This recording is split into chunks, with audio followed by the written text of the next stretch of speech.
Section 8.2b, sum of a finite arithmetic sequence. Finite meaning that the sequence has an ending point. If it is an infinite arithmetic sequence, there is no sum. Sum of the first n terms is n divided by 2 times the quantity a of 1 plus a of n. Remember notation-wise what this means. Sum of the first n terms is the number of terms divided by 2 times the quantity of the first term plus the nth term or last term added together. So three things that you must know. You must know what n is, which is the number of terms that you are adding together. You must know a of 1, which is the first term. And you must know a of n, which is the last term that you are adding together. If you do not know those three things, do not even try plugging into the sum formula because you will not be able to do the problem. You have to know n, a of 1, and a of n before you worry about plugging into your formula. Looking at problem A here, find the sum of 1 plus 3 plus 5 plus 7 and so on up through 19. There are 10 terms here that we are adding together. The first term is 1. The 10th term is 19. Since I know each one of those three things, I can now go directly to our sum formula.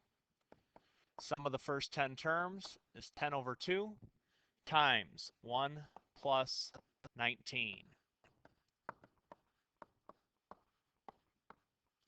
Sum of the first 10 terms in this case is 100. Letter B, all integers from 1 to 100. In this case, there are 100 terms we are adding together. If we take 100 minus 1 is 99. Add one more to that, that's 100. That means there are 100 terms we are adding together. First term is 1, and the 100th term is 100. Since I know those three things, we can go right to our formula. Sum of the first 100 terms is 100 divided by 2 times 1 plus 100.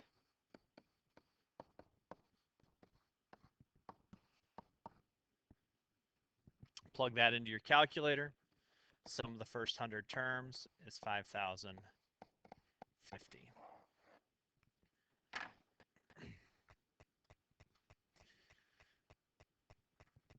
Next one, find the 150th partial sum. So we can see that this sequence goes on forever, so that means that there is no sum for the whole sequence, but we are asked just to find the 150th partial sum, which means the sum of the first 150 terms. So we know that we are adding 150 terms together. We know the first term is 5.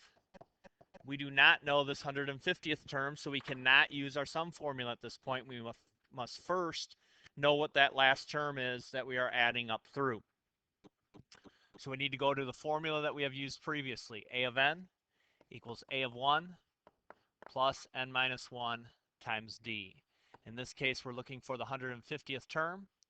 We know the first term. 150 minus 1, common difference is 11. Begin simplifying. Plug that expression into your calculator.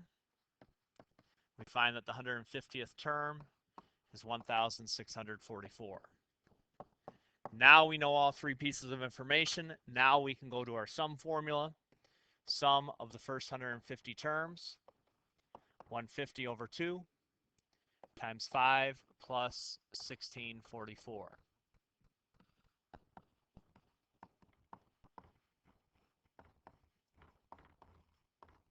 And plug that expression into your calculator. 75 times 1644. Sum of the first 150 terms is 123,675.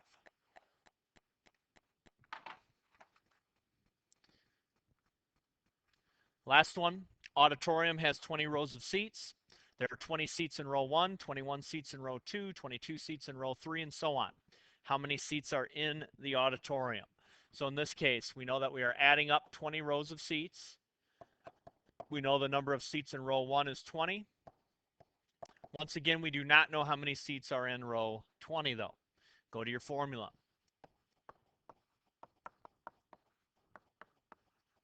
We're looking for the amount of seats in row 20.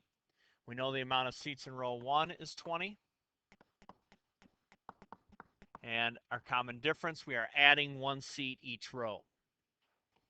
So the amount of seats in row 20 is going to be 20 plus 19, which means there are 39 seats there. Now that I know those 3 pieces of information, go to your sum formula. Sum of the first 20 rows.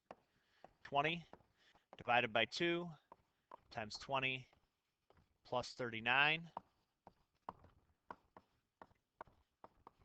10 times 59 means that in those first 20 rows, there are 590 seats in the auditorium.